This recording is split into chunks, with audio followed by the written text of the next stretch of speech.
Good morning, good afternoon, good day, and good luck.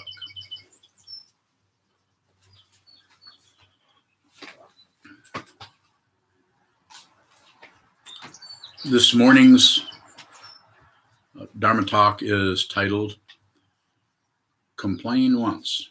Complain once. And of course, you can complain a lot if you want. So this is just an idea that you can contemplate, can think about, can reflect on. It may go a lot deeper. That reflection may go a lot deeper if you have a strong awareness practice, which is sitting down, holding still, and watching the movement of the mind. If you don't do this, you're going to believe your thoughts. You're going to believe your emotions. It's not that they're not there. It's just they're not true. They're relatively true, but ultimately not true. If you don't understand what that is, you should check it out. I'll help you, or not, or find someone else to help you, or don't get any help. And probably the chances are, and I'm not a gambler, although I play one in a movie,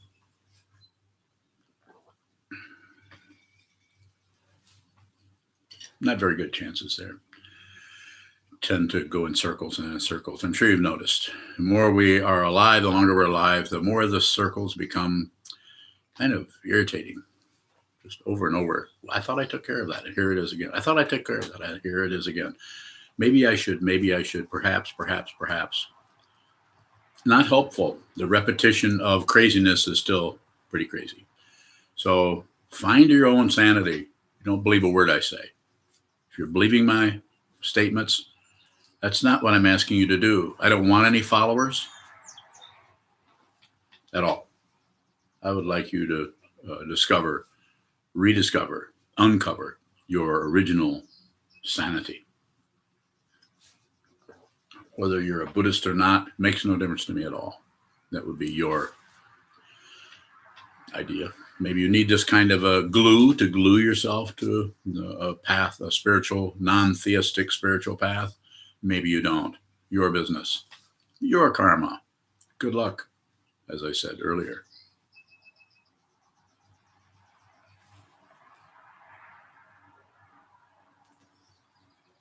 Complain once.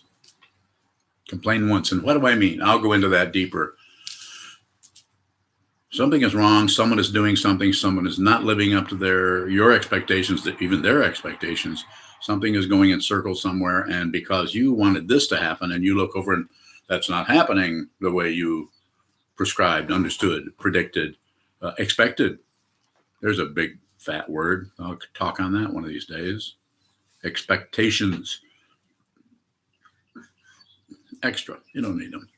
Things are going to either occur or not. Complain once. And what I'm saying there is something is wrong. You can say, why does that, darn it. There it goes again. Or why won't they? Why won't I? Why won't? Because if you continue to complain, what that does is just fill up the space that your own intelligence could arise in and see more clearly the dependent origination of that situation. See how that is uncaused, uncompleted, unbegun, unfinished. You're not going to finish anything. Look closely at that. I don't want you to argue with me, but you could look closely at that situation.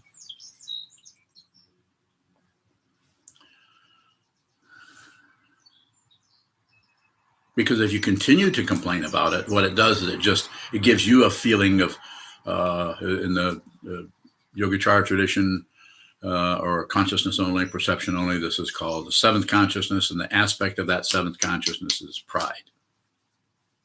You're not making that mistake. They are.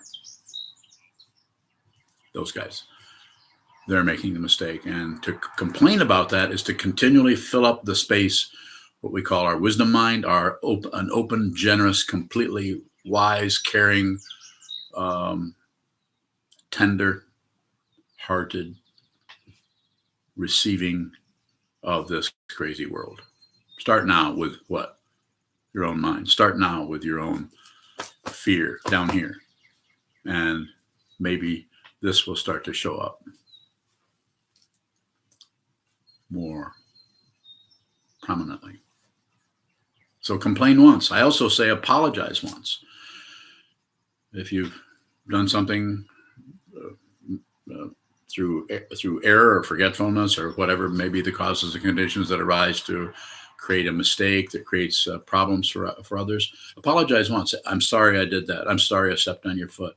But my apologies, or however the conventional way. Sumimasen, they would say in Japan. Sumimasen.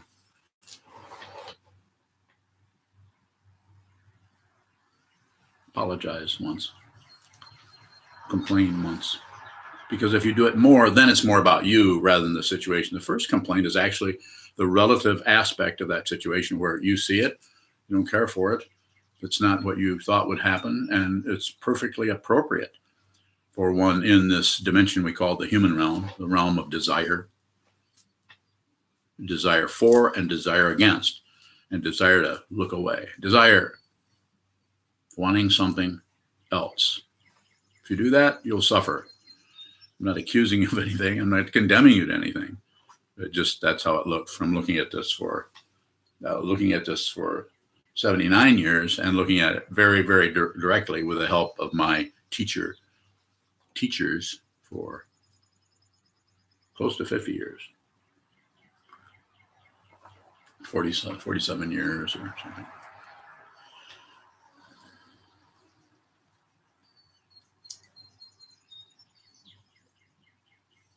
So if you apologize once, then you've been polite, you apologize. But if you apologize more than that, you're really looking for forgiveness. And forgiveness is not necessary. You don't need to get off the hook for anything. For one thing, you're not really to blame for anything. Blame is a misunderstanding. It's all over the place. Praise and blame, right and wrong. It's you could say it's a very juvenile way of handling the world, of working with the world. And when I say world, I mean your living room, your backyard, your neighborhood, your city, your state, your community, your country, your world, your universe, and on, because it doesn't stop there. So if you complain once, then it depends on, there's a lot of relativity in there, who you're complaining to. If the person over here is the one who caused the issue and you're complaining to your relative, your friend, your neighbor, your fellow Dharma student or something like that, even that should end at the first time. And if it doesn't, then just observe what is going on there. Use your awareness practice to not take another opposition to awareness and shut down on it and say it and lecture yourself and say, oh, there I go complaining again. That's a misunderstanding. If you complain more than once, just observe. Don't count. Just observe what that is and notice as you complain, if you watch the tiny little couplings and interstices in the way a particular thought shows up. Awareness, not thought. These aren't more thoughts. These are not more thoughts. You may, a scholar or someone more intelligent than this person might go into the thought pattern about that. I don't do that, a little bit. But basically, I'm saying there's all kinds of things happening. A pile of gravel is not a pile of gravel. It's lots of little tiny stones. Look closely. How can you do that? Sit down, hold still, train your mind to see. Don't live another day without spending some time holding still and watching the movement of the mind, all the senses open, in particular the eyes. If you do that, you don't have to be a Buddhist. You don't have to study Buddhism. It would help to do that because that way you don't have to rediscover a lot of things on your own. You can be told by a 2,500-year tradition that says everything is dependently arisen. There's no solid separate thing anywhere. Has no separate existence. It always is existing with everything else in harmony or in disharmony. So the area of going back to the title of the Dharma talk, which is complain once. If you do more than that, it's about you wanting to, several things. Could be just you're really still really irritated. And if you complain, it takes away from the feeling of irritation and puts the intensity of blame on others as if they had some say so about it. I'm not saying they didn't. I'm not saying they didn't, I'm not saying that someone didn't do something was disrespectful to you or lacked really good communication or was a pack of lies. Could be anything. But you, me, I, we miss our opportunity to fundamentally see what that is. If the next time you have complained to someone and you find yourself doing that again, especially shows up to others, maybe not to you, if this is something you've been complaining about for years and you keep going back to that same scenario 15 years ago when somebody did this or that, or 3 days ago, that's noticed by others. We're not saying that the others that are noticing it aren't doing their version of that. Of course, then they're doing their version of complaining, which may not be quite as bright red as the one you're remembering when it happens to others. When it's with you, it's more pastel. Have you noticed that? How you can see more clearly how other people's difficulty is more brilliant and shiny than yours. When you look at yours, you softened yours because we tend to let ourselves off the hook in some cases. But then if we see that we're letting ourselves off the hook, then what do we do instead of just being aware of that so there can be some kind of prajna, some kind of wisdom mind can begin to flow into that area or surface or be uncovered where there's some kind of upaya or skillful means can happen. Instead, we go the other direction and then we're all upset with ourselves. We're ashamed. We're so sorry that we did. That's just another and other kind of self-centeredness that is so sorry for what we did or what we're thinking or what we've said. You all know what I'm talking about. If you're listening, maybe you don't want to hear any more of this. And if you don't, nothing wrong, nothing to adjust or correct. Do whatever you need to do. So those two seem to string up together, the apology part and the blaming part. And I can respond to some questions in that area if you have them. And I can also continue to talk. You have something? We do have questions. Good. From Chazan. He asks, you have said don't hook up your vocal cords. What do we do when the string of complaints is internal? Excuse me. Do nothing with it. You could say, if you want a direct question, you could be delighted with that you even have a mind stream to observe. You could actually be grateful that you have a precious human birth where you can experience your life and experience the love and hate of others. That you can actually be in this apparent separate reality so you can understand the fundamental nature of wisdom, which is nothing else. You noticed I used this end of the stick to point to you instead of the round end. So this means that without having an awareness practice, it's hard to do that because it tends to be circular, because that's the way the thinking mind works. That's the way we solve problems. We look at something, it's a relative situation. The table is full of breadcrumbs. We need to clean it off. It's very relative. Most of the world is working like that. As long as there's a body-mind complex called a human being that has been downloaded out of the universe into this form, then you get to have ideas, opinions, and so on. Not about getting rid of those, but about seeing that they're only relatively true. So when, to go back to your question, when you're having that, your mind stream is being flooded with judgments, ideas, opinions about something, and maybe you're not hooking up your vocal cords, you're not really complaining, but it's really irritating you, and it's really difficult, and you want some relief. Well, there's lots of things, depending on who it is. In your situation, if you can, go sit and face the wall. You're a monk, so you would hold still. You can also do that. use that situation as a way of training your mind to see clearly how things move, even when they're really negative. It doesn't matter what's moving. I sometimes say the sky does not care about the clouds. It doesn't miss them. It, in fact, and in fiction, it actually allows them to be there. The sky is, in essence, the fundamental nature of clouds.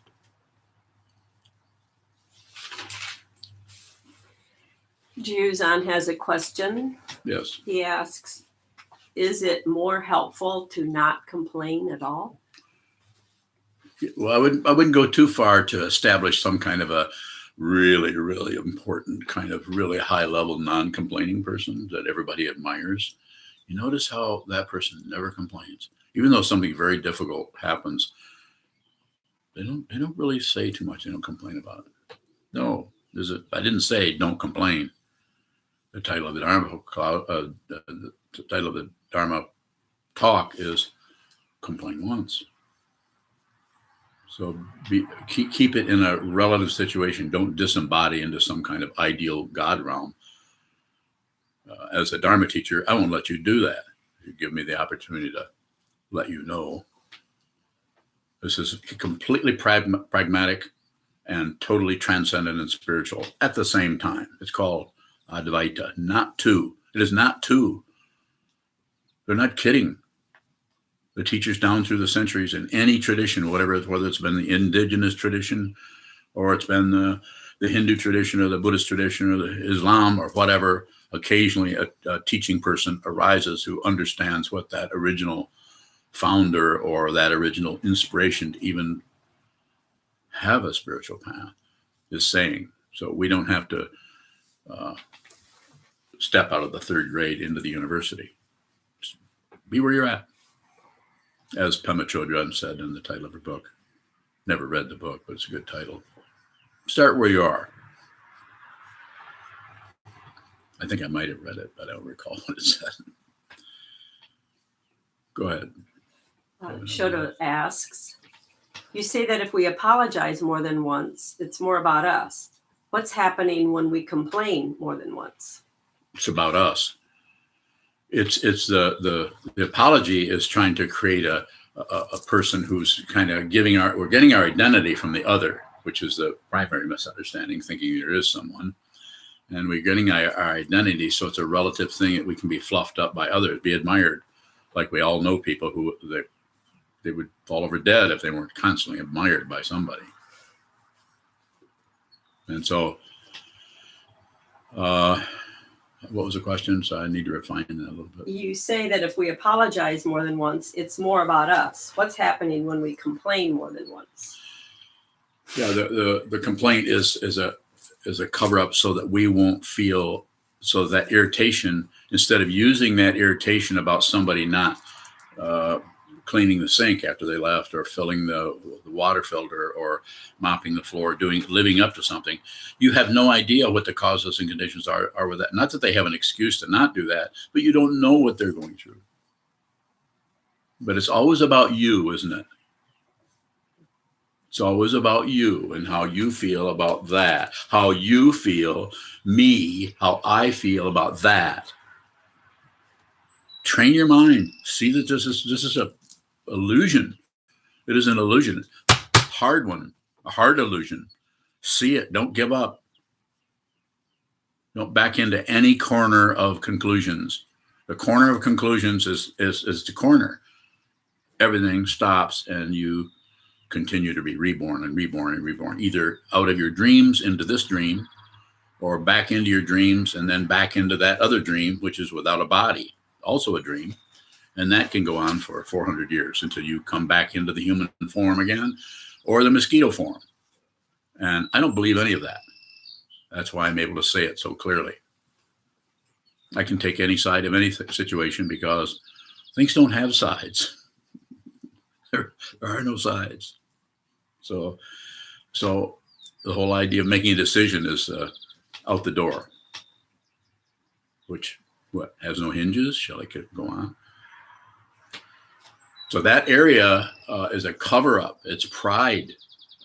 If you're scanned to see if you have any of the four aspects of the klesha mind, or the confused mind that we refer to as the seventh consciousness, not the memory consciousness, not the alaya-vijnana, not the just basic synchronizing consciousness that keeps track of all the sense fields and lets you know that there's one person smelling, the same person's tasting, the same body form as hearing or smelling or thinking. But we want to cover that up. This is called ego or self-centeredness or narcissism, and it's intense. It's really intense. If it's intense, if you see it, and if you've been covering up, it isn't quite so intense, because then you can blame. Then you can take the very wisdom mind that is starting to look at the irritation that's arising and see there's no one who's irritated. There's just irritation. There's just the irritation. So it's a cover-up. It's called pride. And you can't see pride until you've seen through pride. You'll never recognize it. I have several students, more than several, who all those issues are showing up in different levels. You have to see it. Sheldon has a question. Mm-hmm. How can we know when we complain once that we are not just ignoring what it is we don't like after that? Sheldon, sit a lot. If you sit a lot, then the awareness is, you could say it this way, it's not actually stronger. It's just, there's just less debris around it of me, and my stuff, and what I like, what I don't like, and what shouldn't go that way, and what should have gone this way. And if people only pay attention, they take care of this problem with that. And at the same time, you, not just you, Sheldon, but anybody is dealing with the same situation, doing it in another direction, but because it is you, you're off the hook.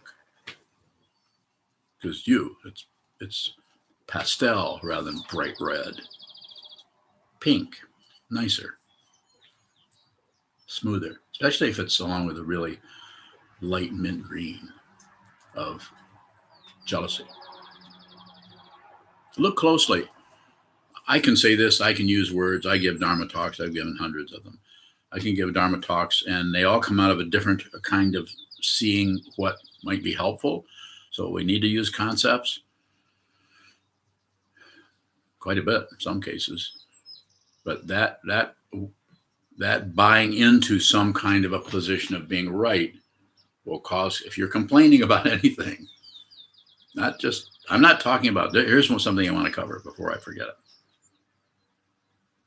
It's not about stopping the feeling of wanting to complain. That is the rough material of awakening. That stuff that comes up that we want to abandon so that we can complain, we can abandon so that we can blame, we can abandon so we can say, well, it's happened because of this, and this, write a book on philosophy about how things are wrong in your world, which people are doing all over the place. Very little mind training is going on, but a hell of a lot of mind production. Everybody's commenting, everybody's writing, everybody's on YouTube. Everybody from Jordan Peterson and his daughter to people I won't even mention in the Capitol, to Thich Nhat Hanh, to Krishnamurti, to Emperor of Japan, China. I mean, it's just somebody on YouTube who's trying to teach you how to eat better. People are full of it. And some of it's relatively is pretty correct, wonderful advice. We're not taking anything away from that. It's just that what I'm saying is very little mind training. So when you see something that sparks or triggers something where you're irritated with something, and there's someone there that you can complain to, it's an open receiver. And instead of producing out of that, you might want to go in and look at what is being produced out of your karma, out of your reaction to that.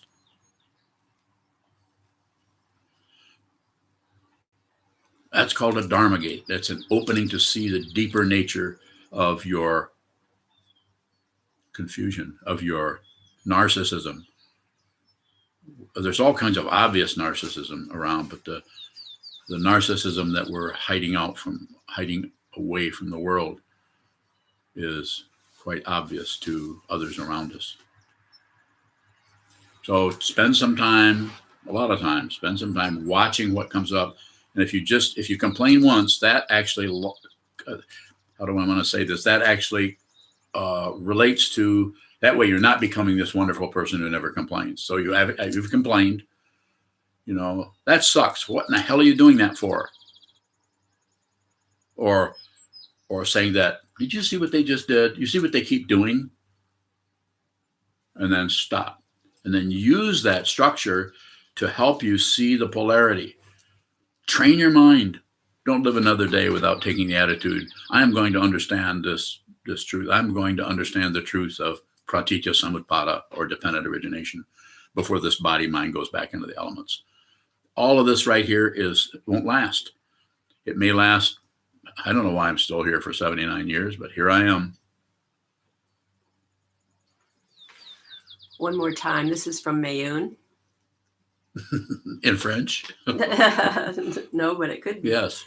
Isn't it preferable to not complain rather than once?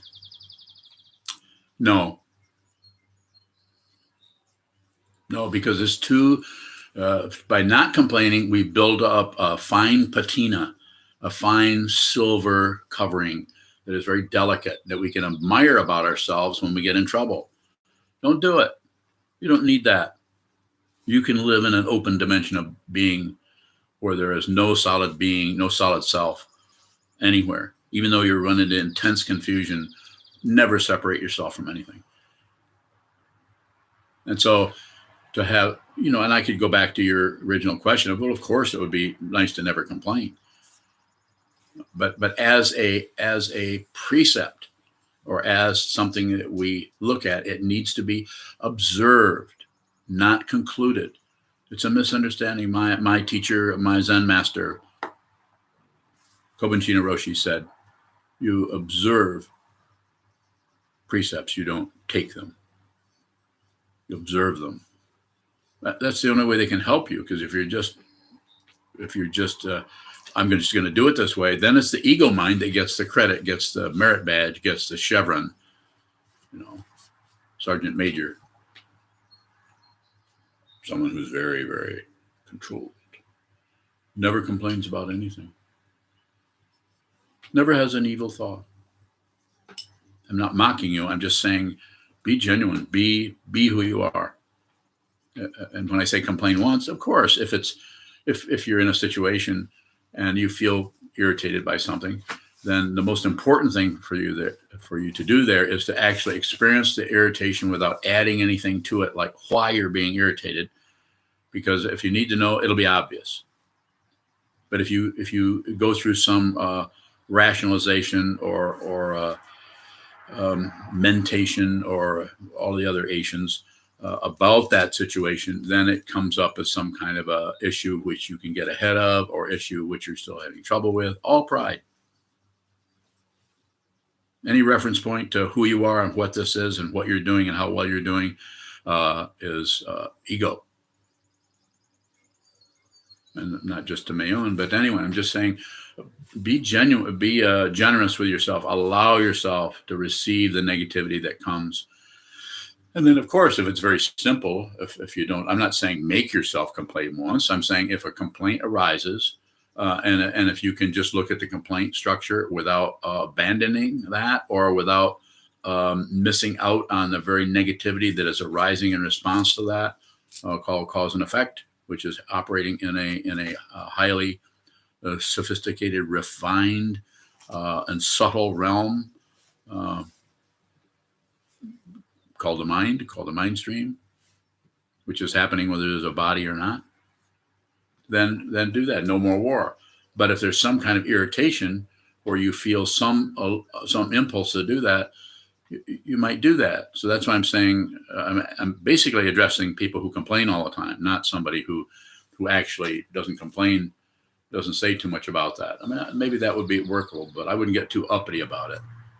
Because your karma, the karma that arises as you, not just Mayun, but anyone, might be softer, more subtle. We all know people who have a right to complain, and they just don't.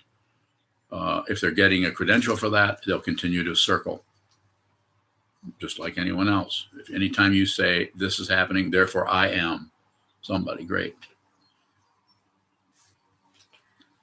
Many Why more are you questions. smiling? There are lots of questions.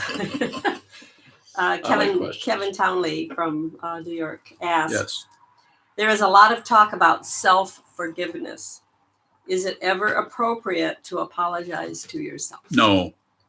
Thank you for the question. No.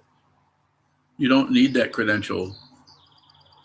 You don't need it. And I'm not, when I say to you, I'm talking to you, Kevin, and to anyone else who has tuned in, whether they're a student of mine or just happen to drop by. So you don't have to do that. That's a very subtle and highly reformed kind of self-centeredness that is very smooth, very silky. I've forgiven myself. It makes me want to use profanity. But since I'm on YouTube, and there's probably very young children watching, it's just, when I hear it, it's such a misunderstanding, and it's used everywhere. The whole forgiveness idea is, apologize and someone forgives you. It's just another kind of, it's just a fancier coach. We're all riding in the same coach of samsara, and we sit in there with our, our helmets or our wigs or our patrazebis on top of our head, and we congratulate each other on our finesse. I'm very sorry that I did. I can understand where you're coming from there, and I want to tell you that I forgive you. Again, makes me want to use profanity. It's irritating to me, so I'm complaining. But I get to complain more than once. I can complain all I want. You can. You have questions about that, that would be really good. As I often say, come and get me. You think you understand something more deeply than I do? Probably you do. That's why I say, come and get me. I'm always a student. I couldn't do this if I wasn't always a student. Sometimes I'm a really good student. Sometimes I'm not such a good student. I'm not a very good French student. Yes. Wendy has a question. Yes. Is it narcissism to sit with abusive irritation and not complain? If the abuse is coming from someone else, and this is very conditional, it depends on the causes and conditions. So maybe and maybe not. And, you would have to look more deeply into it for it to be choiceless. But probably if you're in an abusive situation, if you're in the monastery, you should come and talk to the abbot directly. You might start with the abuse situation if it's another person. And if you're in a relationship or a marriage or something like that, not just you, but anybody, don't stay there. It's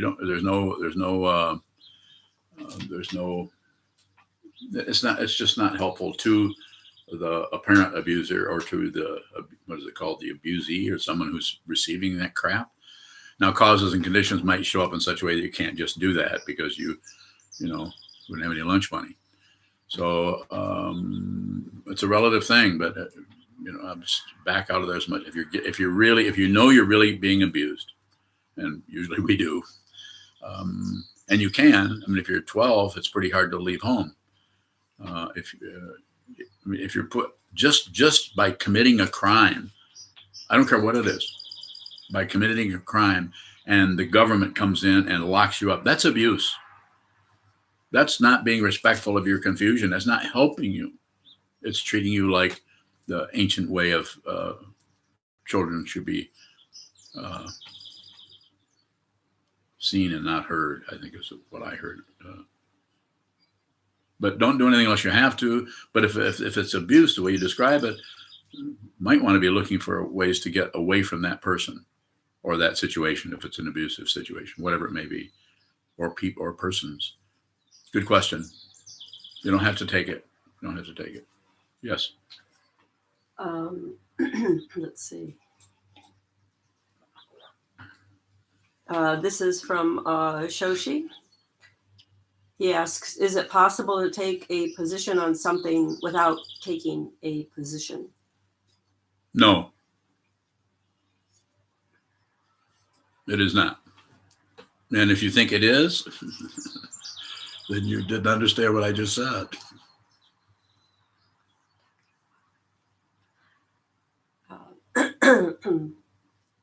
Your son Mason says takudo bowing.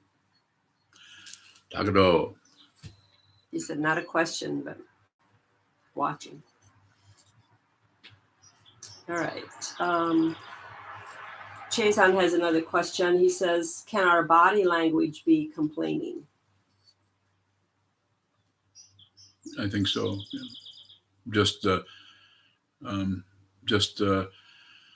If you're not aware of what your face is doing, then you need to give talks on YouTube, because I'm looking at myself right now. And it's a pretty ugly old man there. It looks like a complaint too. Probably an arthritic complaint.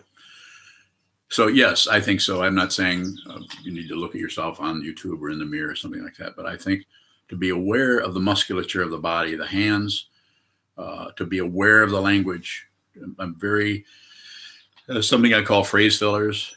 One of them is a common one is to know what I'm saying, to follow things up with that. And there's other ones I use, whatever ones. You know. I say you know not quite a just bit. you, but Pardon me? everybody uses you know.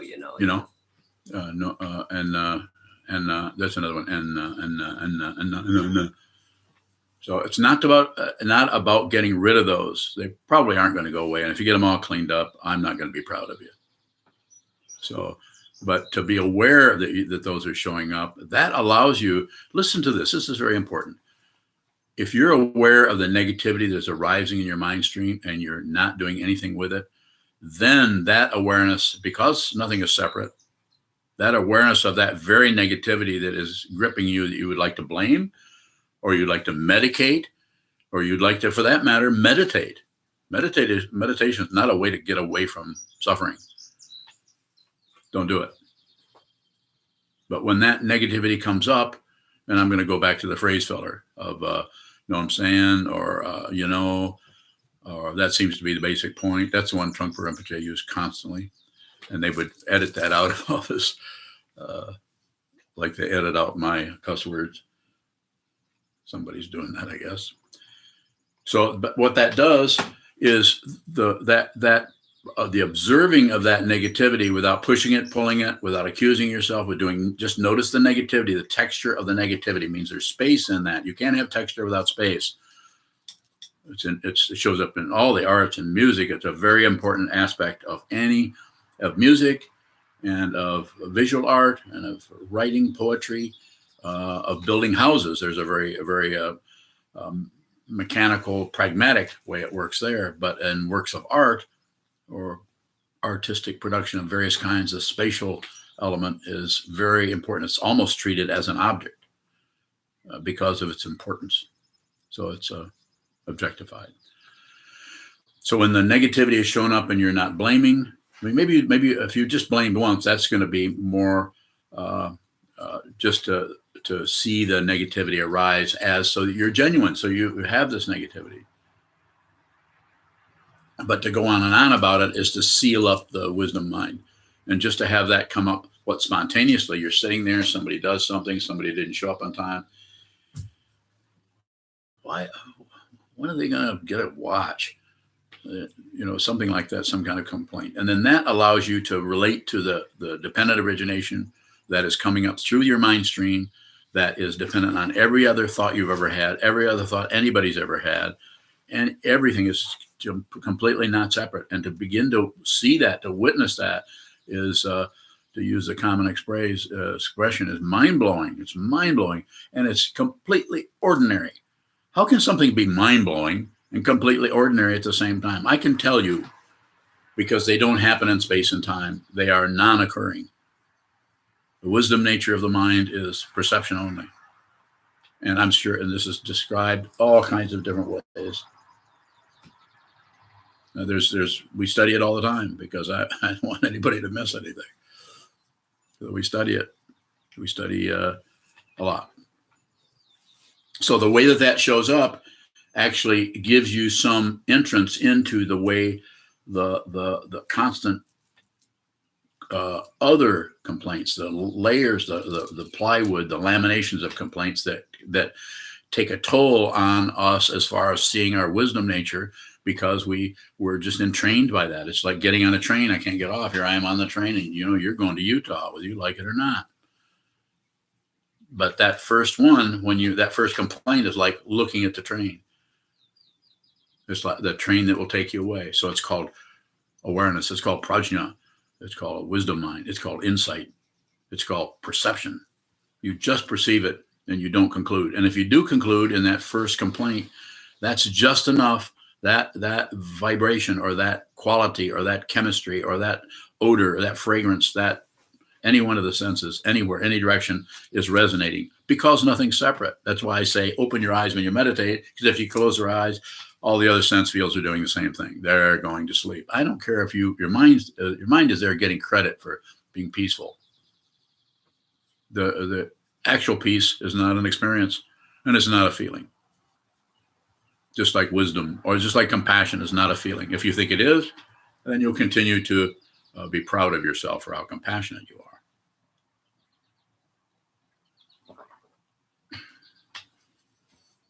Yes. Sokuzan has 3 questions. Certainly. First, are complaints communication? Everything is communication. Yes, it is. Second, how is the first complaint not about us? Well, it is about us. We're complaining, and like going back to Mayun, if you can sit and look at something and feel the quality of complaining, feeling that you're irritated by something, but you don't need to get rid of that feeling, then you don't have to complain. But if that is intense and you notice, boom, you start complaining to someone, that's the last one. And that way, that the nature of that complaint, when it comes up again, then it can show up as a skillful means in your own body-mind complex, in your own mind stream. You can't do skillful means in the world unless you've made friends with this. If this is giving you trouble in any way, I like it, I don't like it, it's good, it's bad, it should be, it shouldn't be, anyway, then it's going to be very difficult for you to be authentic and genuine in relating to the world. Find out who you are. His third question is, how is the first complaint not about escaping our suffering? It is. It is about escaping the suffering, but it's not about not trying to get out of suffering. I mean, that you'd be a fool to go around. The Buddha discovered that 2,500 years ago. Didn't he go out and stick needles in his feet and sit on hard rocks and torture himself, trying to torture himself into an understanding of what? Suffering. Life of suffering. He came back and reported that to us through his homies. Life of suffering. And he also saw sickness, aging, and death, suffering. And so the missed part of the question was that question. How is the first complaint not about escaping our suffering? It is, but it's the awareness of escaping the suffering that is leading to clarity, is leading to true insight, is actually prajna. But it's prajna. That kind of prajna doesn't have the credential of a self behind it. It's that first instant, as Trungpa Rinpoche used to say, first thought, best thought. That's because the ego has not got itself together enough to actually get in there and get credit for that. It's still sleeping somewhere. But the wisdom mind is always awake. Nothing ever sleeps. If you think it does, round and around. Pleasure and pain, pleasure and pain. Shoto asked the question, does production stop our training?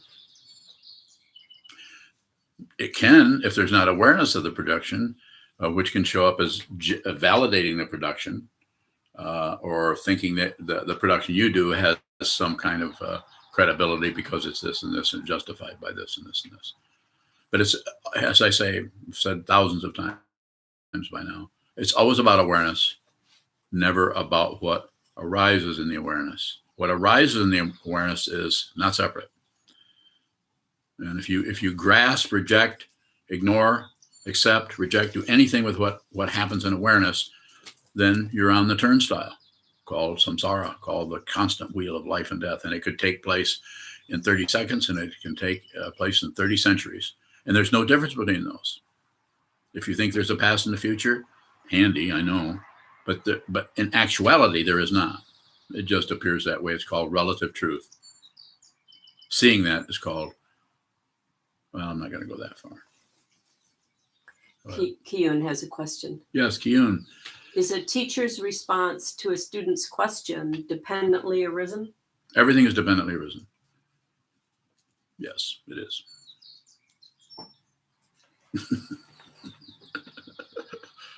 You don't think I can do this by myself, do you? So, Go ahead. Sokoen has a question. I know her. Why do you get to complain as much as you want? I get to complain as much as I want. Did she say that? You said that earlier. And she's asking, why do you get to? I don't know. Just how it shows up. That's how that showed up. The other thing I could say is I never complain. It's always about awareness. It's not about what shows up.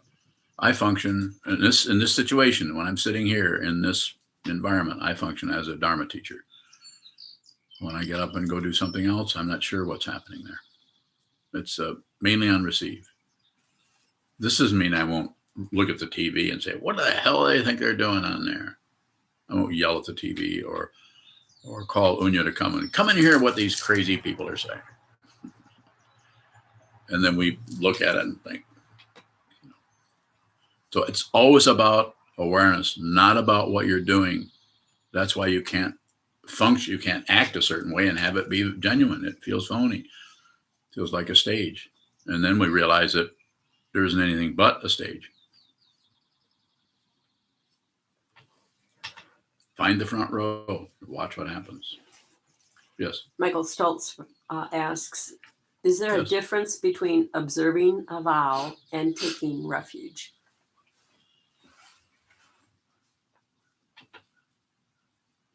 So refuge in the Buddha, the Dharma, and the Sangha, the triple refuge is to take refuge in the Buddha as someone who is sane, to take refuge in the Dharma as the truth that he taught. In other words, there isn't anything else.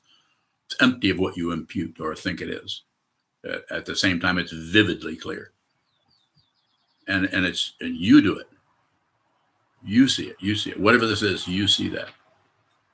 So when you take refuge in that, you're turning your mind from the worldly pursuit of fame and fortune and money and anything that gets you some kind of pleasure, keeps you away from difficulty. You're taking refuge from that, which doesn't mean if it still shows up, you're not going to fight with it. But your attitude is one of refuge in the Buddha as the example, refuge in the Dharma as the truth, and refuge in the community or the Sangha as that community that will that you can look to for community and for company, but will not support your confusion, will not buy into your confusion. So you can't really lean on those like you can on friends who will look at your craziness, but they love you so much they'll support you anyway because they want you as, you're going to support them. And so it's a mutual admiration deal. But not true in the Sangha. That's why it's difficult. Sangha is difficult. I think Kobun Chino-roshi, when he was asked, what about the Sangha? He said, I think he said, and I have to paraphrase, Tokudo could tell us about it. But I think he said garbage pit. But I heard that, I thought, that's pretty accurate. Having been in the Shambhala and Vajradhatu Sangha for 20 some years when I first heard that. Shoshi has another question. Yes. How does one take a position with prajna? You can't do it. You can't take a position with it. If you're taking a position, it's not prajna. It might be a highly sophisticated form of intellect, but it's still circular because it's based on what? A rotary logic. Logic is fat. We don't want to do away with logic. We're going to need logic. We're going to need reason, thinking process, but it needs to be in the service of wisdom, or it needs to be in the back seat. That which drives the vehicle, if you want to call it a vehicle, doesn't operate out of anything but not separate. So it's not, there's no one there. If you were to look at a car full of the sixth sense feels, wouldn't be anyone in the driver's seat. To use that metaphor, excuse me. So yes, taking a position with prajna. Prajna is positionless. It's the wisdom that sees between. It's the sword of Manjushri, cuts through this, cuts through that, this and that. Subjectivity and objectivity as a kind of positionality are gone. That doesn't mean that this isn't completely radiant and without a center, without a fringe. Are bright red birds always cardinals? Well, usually here in Michigan. Okay. I think. So that was a cardinal. Anna Maria has a question. Anna Maria. It's 2 questions, actually. How is self-forgiveness different than recognizing violence toward oneself and practicing patience or kindness? Does it matter whether the softening occurs organically or deliberately? I think it very much matters about that. So again, going back to it, it's always about awareness, not about right and wrong. You may operate with some kind of self-forgiveness because of the tumult that has charged at you from the minute you hatched, the crazy stuff that comes into you out of karma. You don't deserve anything. You don't get credit from anything. It's the thingness, the quality of somebody has been put upon. If you continue to go into that, if you go into it through trying to change it, that doesn't work. And if you go into it trying to let yourself off the hook, that doesn't work. But it's the awareness of that whole shebang that allows you to see the fundamental nature of the whole thing, which is not separate. When that happens, all of the consternation, all of the difficulty, all of the passion, aggression, ignorance, the energy of that starts to bleed into the background as not being separate. So the energy is still there and it is completely available. This is called bodhicitta. Relative bodhicitta, we work with that in different ways, and Tisha's 7 points of mind training, of course, gives us all kinds of homework to do there. But ultimate bodhicitta is available now in your mind stream as you. There isn't anyone else but you.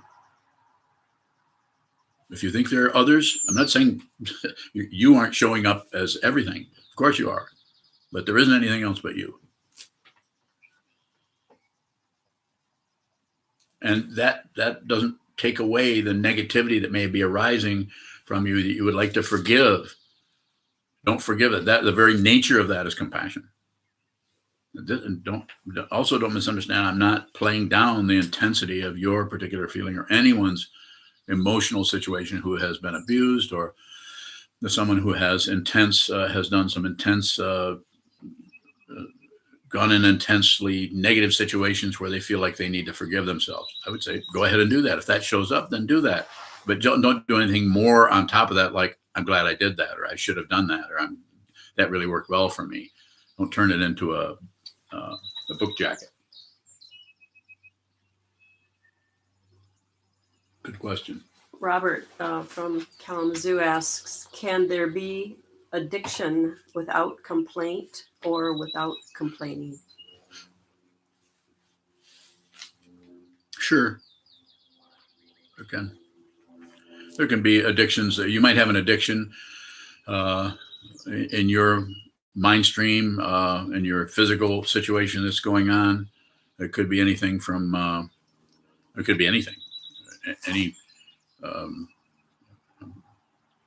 playing tennis. You could have a thing where you just have to do that. You're kind of addicted. Other things come up and you say, I really need to go get on the court. I really need to do that. It could be to running. It's not really a complaint. So it's not seen as a problem. And, I don't think it is a problem.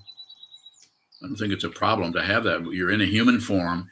The causes and conditions that arise as these hands and fingers in this particular tone of voice and this particular presence of a person is an addiction.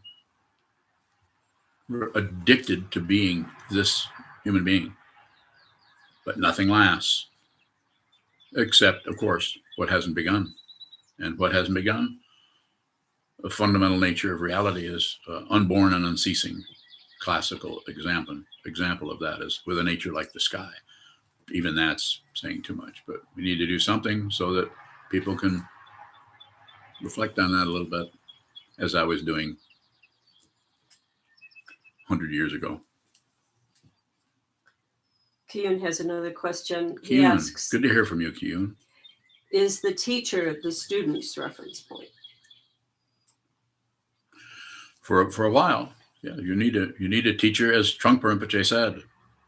My first teacher, you need the teacher so you can leave the teacher. So first you actually have to give it to the teacher. I'm here. Train me. That's basically what I did with Trungpa Rinpoche, and I tried to do with Kobun, but I was so full of myself and so delighted with how enlightened I was that I couldn't see that. I couldn't see who was in front of me. I had an idea who was there, but I didn't. Just was too happy with my accomplishments, having spent lots and lots of time practicing awareness practice and tantric practices.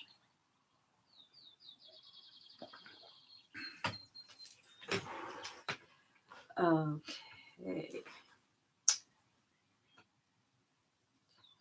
Greg asks, Yes. can't the first thought be coming from preconceived ideas, hope, and fear? Doesn't matter. Anytime you the first thought that comes up is just a way of talking about it, so that you have a little bit more immediacy with what's happening. And I would have to say, yeah, of course it could be. You could do that for years, for days or weeks or whatever length of time. It would be different. The causes and conditions that arise as you look at your first finger. Where did that come from? Where did it come from? We have no idea how this all arose, but here we are. It's odd, kind of. But yes, but the practice is first thought, not there's ground, path, and fruition. The ground is suffering. The path is Shila, Samadhi, and Prajna, or sit down, shut up, and look at it. And the fruition is see the truth, or be the truth, or nothing else, or there isn't anything to do. Falling apart, falling apart, falling apart. No one, nothing to do, isn't anything else. There's just this. And it is brilliant. And it isn't a happy, good feeling, and it isn't a sad, terrible feeling. Although those may arise, but they don't interfere with the basic understanding, which is not separate.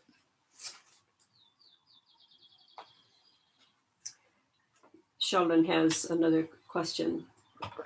Yes. He says, Sheldon. when we are observing current events in the news and the events are irritating, when it appears we are being constantly lied to, it happens day after day. Is it possible to complain once in this situation? Well, I usually complain to it 3 times. But as I said, I can complain all I want. And there again, take this a little further. It's not about obeying me or just complaining once or living up to that. I'm saying you could consider that, and then you might have to watch the way you continue to complain. But you'll always come back to that, perhaps, if you're a student of mine, which I think you are. You would always come back to that, just to the difference between that first complaint and the next 15. And a lot of times quite often it's just situations that are just difficult and destructive, and to see people being so abused. I mean, just not only individuals, but whole races of people and all of the chaos. But it's dependently arisen. And you are not separate from anything that's happening. You are to blame for everything, and you get credit for everything, is a way of saying not separate, dependent origination. If you see it, it will not be a conclusion. You don't have to conclude something that's right in front of you. It's there. And if you see it everywhere you look, if it shows up in every item, anything you look at, you notice the water didn't fall out of that offering bowl? Ordinary magic. William Murray has a question. Yes, William Murray. When only receiving, what is the need to complain? Well, there may not be. If you're just receiving everything, then there probably isn't going to be a complaint. But if you start to show up as a person who only receives, then there's a thin patina, or maybe thick one, or maybe it's barnacles of pride that are on top of that will keep you going the rest of your life as some kind of superior person, much better than you used to be. It's like when somebody a while back listened to me give a Dharma talk, somebody I've known for many years. I said, nothing changed. And they said, ha, or something like that, because they thought they saw something different. And yeah, there's been changes, but nothing fundamentally has changed. So things have happened, but nothing fundamentally. There's no conclusion about anything with this person. So you may have complaints, you may not, but it's not.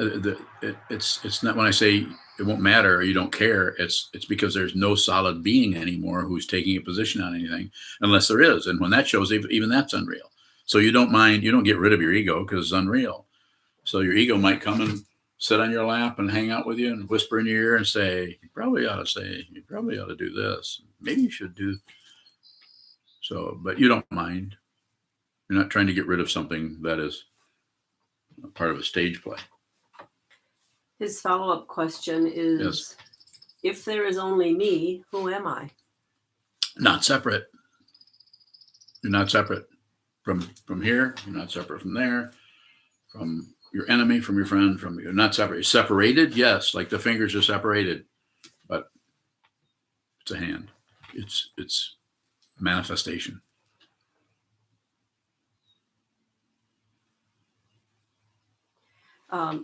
Michael Stoltz has a follow-up question. Is taking refuge different from observing a vow? So you can observe a vow that you took yourself, that you didn't do with a preceptor or teacher. I have nothing against that. You can do whatever you need to, use whatever support you need. It's an odd thing because here I'm kind of this kind of situation, kind of a hybrid. Had a started out in Zen with Katagiri Roshi in Minneapolis, and then began to practice very intensely with Trungpa Rinpoche in 1974 at the first session of Naropa Institute. And even before then, I was sitting a lot. And so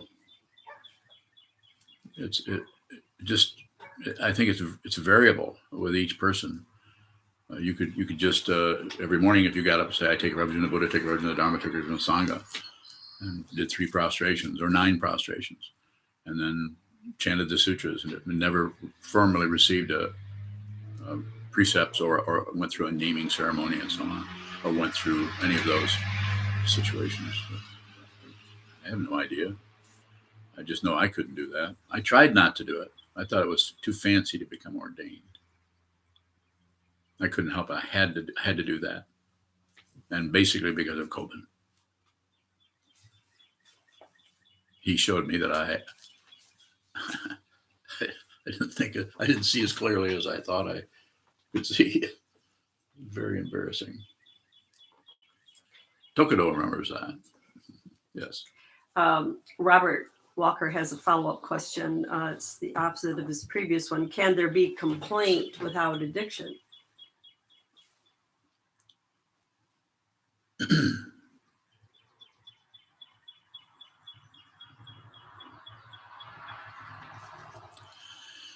But I think if I'm trying to gauge the area of the question, I think anything is possible. Of course, we can have those kind of, can we have this without that or this without? I think anything is possible, and I'm not sure. So who asked the question? Robert Walker. Ask me that one more time, and I'll address specifically to Robert.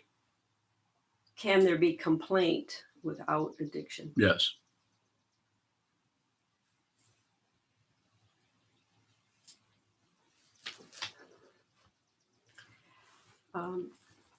Tanya asks,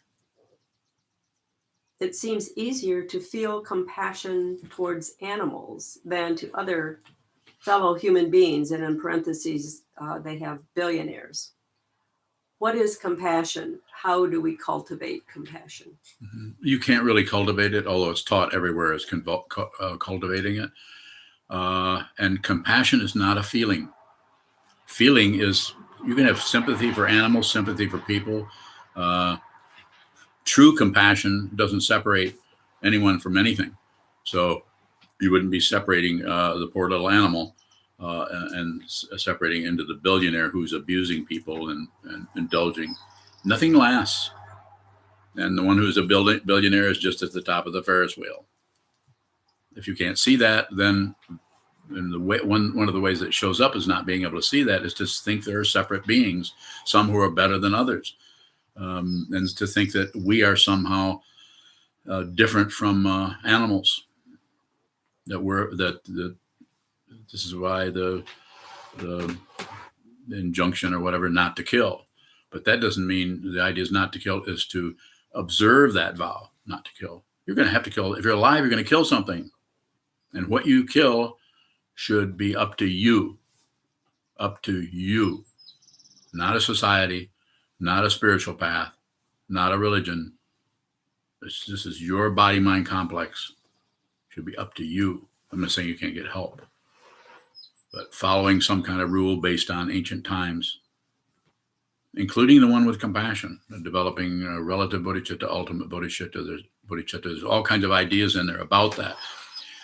We're in a different time. We're in a time where I'm sitting in a building with Unyo, where we're connected through an amazing network of a web, the World Wide Web. It's just astonishing. There's people watching this that are 10 miles away, and there are people watching this who are like Mayun, who's in France, long ways away. And yet here we are. Amazing. And we have access to so much material. It's just an astonishing situation. But the feeling or the sentiment around animals or around billionaires, or lack of sentiment, look closely at that, because actual compassion is not an emotion. It's not a feeling. Mm-hmm. Kiyun asks, what is a complaint when we get our own authority?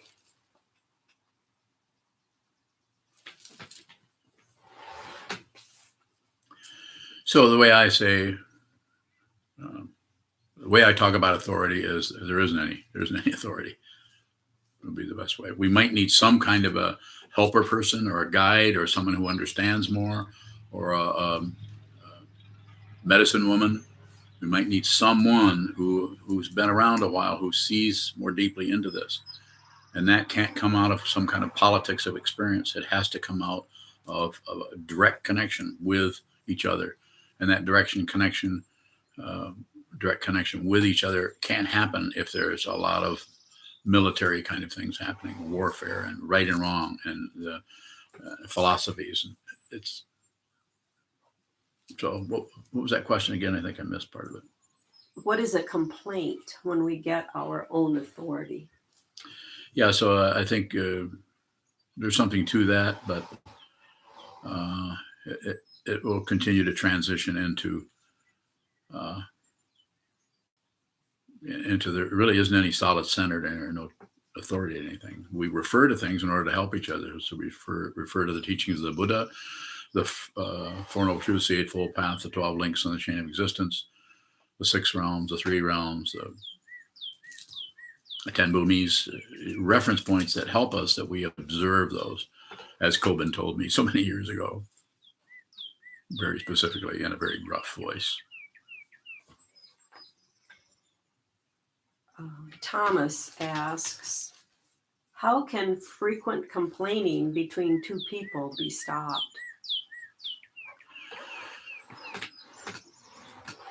Well, if you're one of the people, then I have one answer. And if you're seeing two other people complaining to each other, that's probably none of your business, unless you're their father or something. But if it's with you and someone else, just don't try to stop the complaining. Just be aware of the complaining and take it to the wall. Wall gazing. Sit down, hold still. I'm just saying, sit down, hold still. and watch the continued movement. This is basically my way of teaching shikantaza, just precisely this. If you're sitting there not doing anything, then what else? What else is it but just precisely this? It could be just precisely this thought about how much I complain, which is awareness practice, aware of what's happening. Or it might be lots of ruminations about how to stop complaining, how to cut into it. I think a lot of sitting practice. And when I'm saying a lot, I'm not talking about an hour a day. It needs to be some very, very dense retreat practice. You can do that on your own. It's what I call block sitting. Sit down, determine a time, strike the bell, sit there for 4 hours. At the end of the 4 hours, get up, go do something else. And what you do in that 4 hours may be sitting the whole time. That's the intention. But if your body mind says to you after 45 minutes, time to go to the bathroom, go. No second thoughts about it. Just go. Come back. And if after an hour and a half, you want to have a sandwich or something to eat, something to drink, go get that. Go look out the window. Hang out with yourself. Make that 4 hours all about on receive. And production, like going to the bathroom or getting something to eat, that production that comes out of the awareness, not a thought process that is nurturing your appetite. Quite a bit different. Might take a while to do that.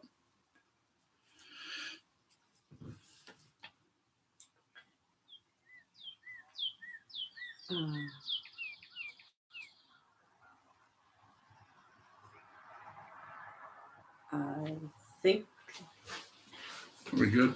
we may have addressed everyone's questions. Very good. And Chisho says, thank you, Sokuzan. Thank you. Thank you for everything you do. We can dedicate the merit. Good idea.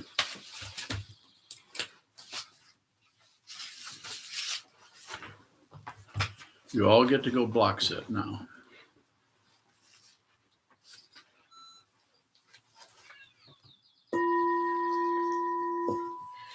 May the merit of this penetrate into all places so that we and every sentient being together can realize the Buddha's way.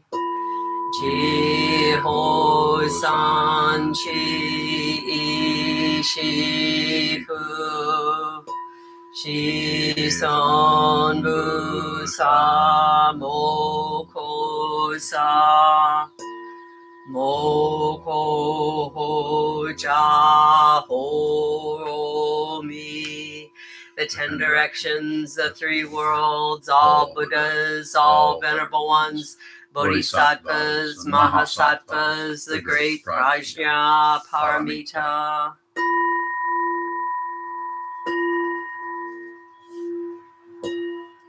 O Buddhas and Bodhisattvas of the 10 directions and the 3 times, please hear us. Please come down out of the light and protect SokukoJi Buddhist Temple Monastery, our Sangha, families, friends, and visitors. Heal everyone who is unhappy, sick, or suffering, and fill them with light.